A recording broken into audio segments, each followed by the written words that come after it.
बिस्मिल्लाहिर्रहमानिर्रहीम। अस्सलामु अलैकुम। आज का लेक्चर है हमारा principles of accounting ICom part 1, chapter number 10 है। फाइनल अकाउंट्स का ये चैप्टर है और इसका क्वेश्चन नंबर 11 हम कर रहे हैं। क्वेश्चन को देखेंगे। The following trial balance was extracted from the books of Salim on 31 December 2015। Prepare a trading and profit and loss account for the year ended 31st December 2015 and balance sheet as at that date।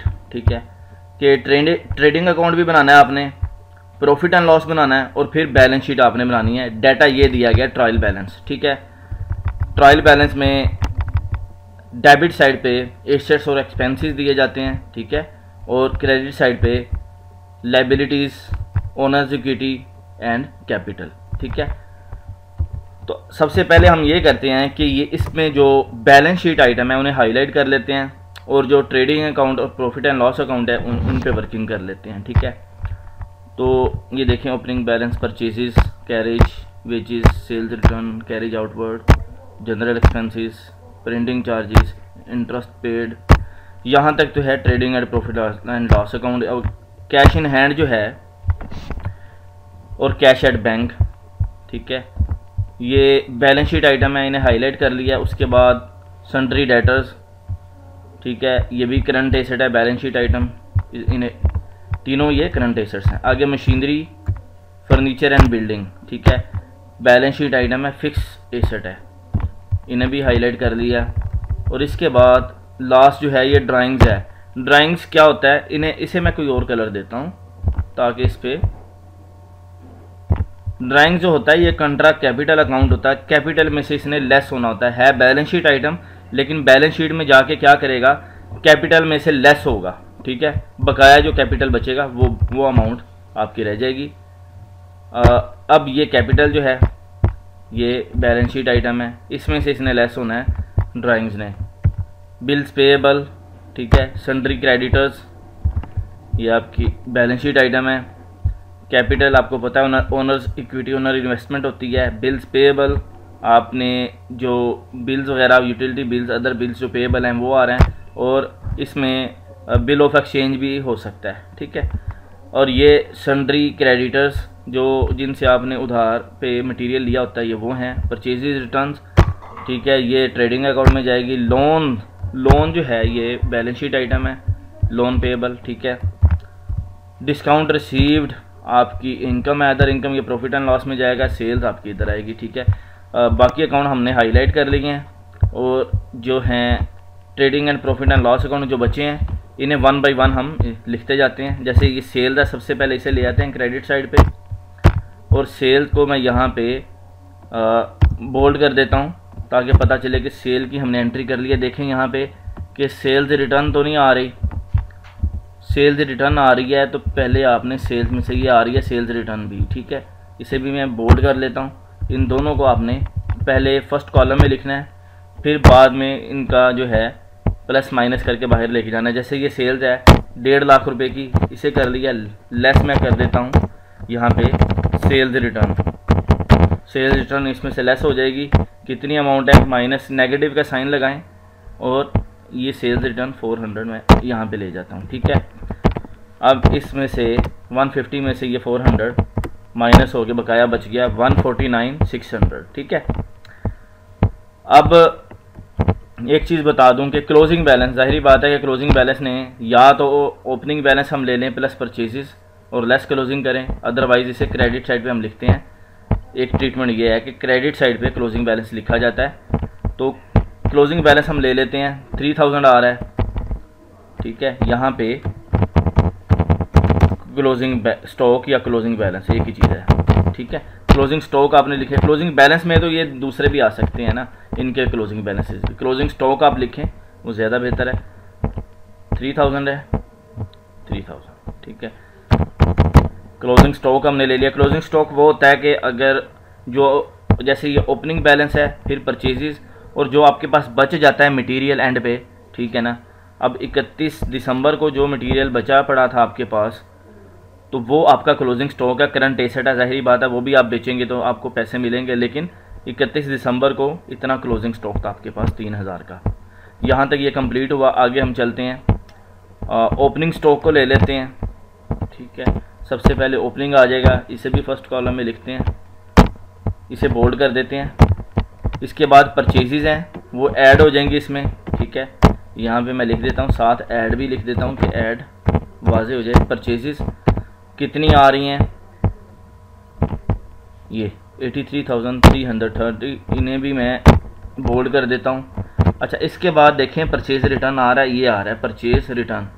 ठीक है, credit side पे, क्योंकि return हुई है तो purchase जो है उसकी रिवर्सल डलती है, इसलिए क्रेडिट साइड पे वो आ रही होती है। परचेज रिटर्न मैं यहाँ पे लिख देता हूँ लेस परचेज रिटर्न। ठीक है, अब परचेज रिटर्न को नेगेटिव साइन के साथ मैं यहाँ पे लेके आऊँगा और यहाँ पे इसे बोल्ड कर देता हूँ कि ये ट्रांजैक्शन हम रिकॉर्ड कर चुके। ठीक है, अब यहाँ पे इनका टोटल ले आते हैं। ओपनिंग बैलेंस में ये प्लस ये हो जाएगा परचेजेस और इसमें से ये लेस हो रही हैं सेल्स रिटर्न। मैंने पॉजिटिव का साइन डाला, लेकिन यहाँ पे क्योंकि नेगेटिव है तो वो नेगेटिव ही से माइनस करके लेके आएगा 2000 को। देखें बाहर जो है मेन पे आ गया 85,330।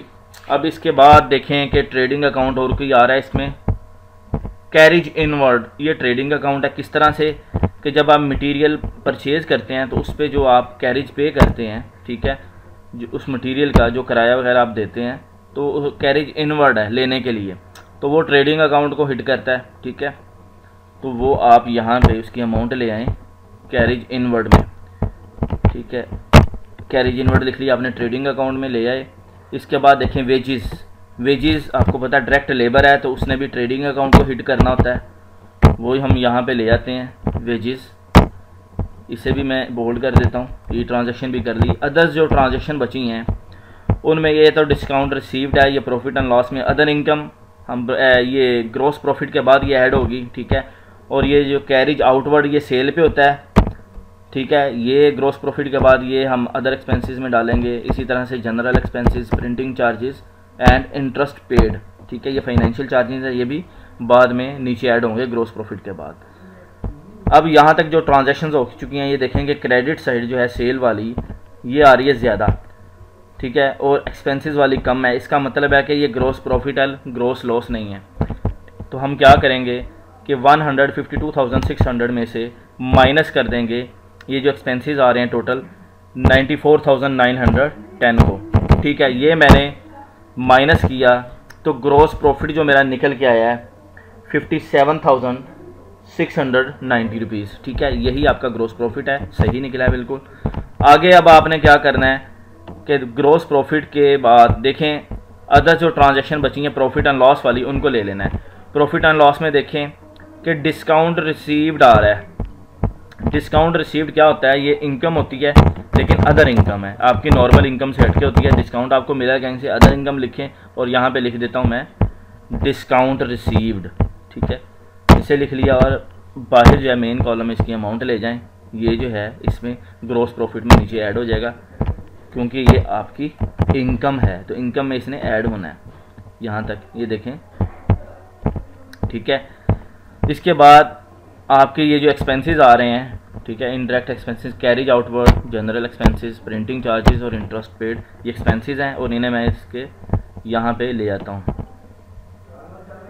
ठीक है, ये इनके सामने जो है इनकी अमाउंट ले आते हैं, कॉपी कर लेते हैं। कॉपी करके इसे बाहर मेन कॉलम में ले आएँ आप। ठीक है, तो अब देखें दोबारा से कि यहाँ पे भी ग्रॉस प्रॉफिट वाली जो साइड है ये जो, ठीक है, ग्रॉस प्रॉफिट जो है हमारा उसमें अदर इनकम ऐड हो गई, तो इनकम साइड जो है वो हमारी ज़्यादा है एक्सपेंसेस से, तो इसका मतलब है कि नेट प्रॉफिट है ये। ठीक है, तो यहाँ पे आप क्या करेंगे 57,990। ठीक है, इसमें से आप लेस कर देंगे ये जो आपके एक्सपेंसेस आए हैं अदर एक्सपेंसेस 2250 रुपये को, इसको मैं लेस किया है तो देखें हमारे पास जो नेट प्रॉफिट निकल के आया है वो आया 55,740 बोला मैंने, 55,740 ये आपका नेट प्रॉफिट आ गया। ठीक है, बिल्कुल ठीक है। अब इनको बोल्ड करके क्लियर कर लें कि ये ट्रांजैक्शन हमने सारी कर ली। अब बची हैं जो येलो हाईलाइट है और ये नीचे जो ब्लू हाईलाइट है। अब ये बैलेंस शीट आइटम है, ठीक है, ये बैलेंस शीट में ट्रांसफ़र होंगे और बैलेंस शीट में दो चीज़ें और जाएंगी। इसमें से देखें नेट प्रॉफिट जो है ये कैपिटल में नेट प्रॉफिट ऐड होगा, ठीक है, नेट प्रॉफिट कैपिटल में क्या होगा, ऐड हो जाएगा। और ड्राइंग्स जो हैं, ड्राइंग्स अकाउंट जो है ये कैपिटल में लेस होगा, ठीक है। देखें एक चीज़ ऐड हो जाएगी, ठीक है, और एक मतलब प्रॉफिट जो है वो ऐड होगा कैपिटल में, यहाँ पे लिख दिया मैंने ट्रांसफ़र टू कैपिटल अकाउंट, ठीक है। और ड्राइंग्स जो हैं ये क्योंकि बिज़नेस में से पर्सनल यूज़ के लिए ओनर ने ली होती हैं तो ये कैपिटल में से लेस हो जाती हैं बैलेंस शीट में जाके, ठीक है। तो अब 1 बाय 1 जो है उसे कर लेते हैं बैलेंस शीट को।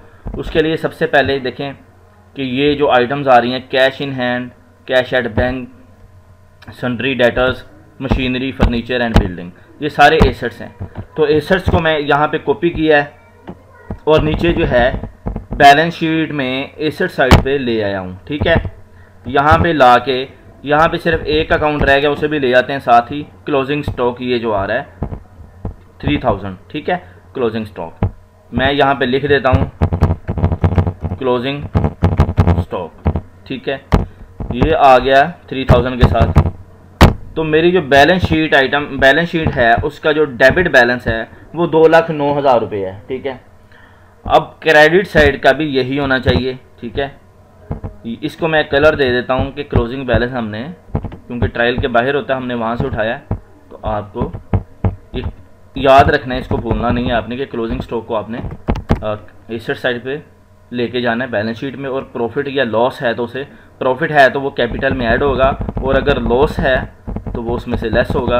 अब यहाँ पे किस तरह से ट्रीटमेंट करना है, सबसे पहले कैपिटल अकाउंट ही आ रहा है तो हम इसे उठाते हैं। कैपिटल अकाउंट को मैंने कॉपी किया है। अब ये जो है ट्रांजैक्शन देखने वाली है, यहाँ पे देखें मैं 90,000 है, 90,000 को तो मैं पहले अंदर लिखता हूँ, बाहर में मेन कॉलम में बाहर बाद में लेके आते हैं कि ये 90,000 है, ठीक है। यहाँ से मैं रिमूव कर देता हूँ 90,000 को। अब इसमें 90,000 में जो प्रॉफिट है उसने ऐड होना है, मैं यहाँ पे लिख देता हूँ कि ऐड नेट प्रॉफिट, ठीक है। नेट प्रॉफिट कितना है उसे ऐड कर लेते हैं, कितना आ रहा है 55,740, ठीक है। इसे भी एक कलर दे दूं क्योंकि ये हम वहाँ से लेके आ रहे हैं तो अलग थोड़ा सा ना आपको वाज़े नज़र आ जाए। ये आ गया नेट प्रॉफिट। नेट प्रॉफिट के बाद इसमें से लेस होना है ड्राइंग्स ने, ठीक है, कैपिटल में से। यहाँ पे एक आइटम ऐड हो रही है और एक लेस हो रही है, लेस ड्राइंग्स। ड्राइंग्स के लफ्ज़ ही आपको बताता है कि ओनर ने विड्रॉ किया है, ठीक है, पर्सनल यूज़ के लिए। तो कितनी अमाउंट की है 6,000, ठीक है। 6,000 को मैंने ये ब्रैकेट में लिख दिया, इसका यही बताएगी आपको कि ये हम इसे माइनस करें। यहाँ पे इसे मैं अंडरलाइन कर देता हूँ, ठीक है, ये किया। और इसे भी कलर दे देता हूँ अलग कि इसको आप ट्रीटमेंट इसका क्या करना है, ये देखें, ठीक है। अब यहाँ पे जो है नेट जो है बैलेंस जो है कैपिटल का वो निकल के आएगा किस तरह से, ये देखें ज़रा कि 90,000 इक्वल टू मैंने लिखा और 90,000 लिख दिया। इसमें से ऐड करना है, मैं प्लस कर रहा हूँ क्योंकि प्रॉफिट आया तो वो ऐड करना है। 55,740 मैंने ऐड कर लिया और इसमें से लेस हो जाएगा ड्राइंग्स। ड्राइंग्स पर्सनल यूज़ के लिए ली थी 6,000 की, वो इसमें से माइनस कर देंगे। जो नेट अमाउंट आई है वो आई है 139,740। ये बचा है आपका कैपिटल, नेट कैपिटल आपका ये आ गया, ठीक हो गया। अब ड्राइंग्स भी आपने ट्रीटमेंट कर लिया, नेट प्रॉफिट का भी कर लिया। यहाँ पे अब जो ट्रायल में बकाया जो बैलेंस शीट आइटम आ रही हैं क्रेडिट साइड वाली उनको उठा लें, कि जैसे बिल्स पेएबल है, सन्ड्री क्रेडिटर्स हैं, इनको उठा लें। इसके बाद लोन को उठा लें तो आपका ये बैलेंस शीट कंप्लीट हो जाएगी। यहाँ पे मैं लिख रहा हूँ, ये लिख दी, एक आइटम रह गई आपकी। अब वो जैसे यहाँ पे हम करते हैं तो देखते हैं कि बैलेंस हमारा ठीक आता है। लोन 16,000, ये इसे उठा लें। तो ये ट्रांजैक्शन सारी आपने पिक कर ली हैं, इसे एंटर कर दिया मैंने यहाँ पे। तो ये देखें debit and credit side equal है, 2,09,000 डेबिट और 2,09,000 ही क्रेडिट है। और ये जो नेट कैपिटल आया है इसे ये देखें कलर दे दिया मैंने, तो यहाँ तक हमारा जो है क्वेश्चन कंप्लीट हो चुका है। मेन जो चीज़ थी इसमें वो समझने वाली वो यही थी कि कैपिटल जो है इसमें देखें उन्हें दोनों चीज़ें इस क्वेश्चन में आ गई हैं कि कैपिटल में देखें जो प्रॉफिट आया है वो ऐड हो गया, ठीक है, और ड्राइंग्स लेस हो गई। इनका ट्रीटमेंट करके बाहर जो नेट जो बचा है ना, ये नेट बाहर जो आया ये नेट कैपिटल है 1,39,740, ये आपका कैपिटल बच गया, ठीक है। बाकी जो है आपकी ट्रांजैक्शन वैसे आपने उठा ली हैं, तो आपका ये इक्वल आ गया है बैलेंस शीट। आपका क्वेश्चन ये अब कंप्लीट है, ठीक है। उम्मीद करता हूँ कि आपको अच्छे से समझ आया होगा। फिर भी अगर कहीं पे कोई कन्फ्यूजन हो तो मुझे आप कमेंट करें, मैसेज करें, व्हाट्सएप करें, मैं इंशाल्लाह आपको फर्दर एक्सप्लेन करूँगा। आपका अपना चैनल है, वीडियो को लाइक करें, अपने दोस्तों के साथ शेयर करें, और अगर आप इस चैनल पे नए हैं तो प्लीज़ इसे सब्सक्राइब कर दें। Thanks for watching my video. अल्लाह हाफिज़।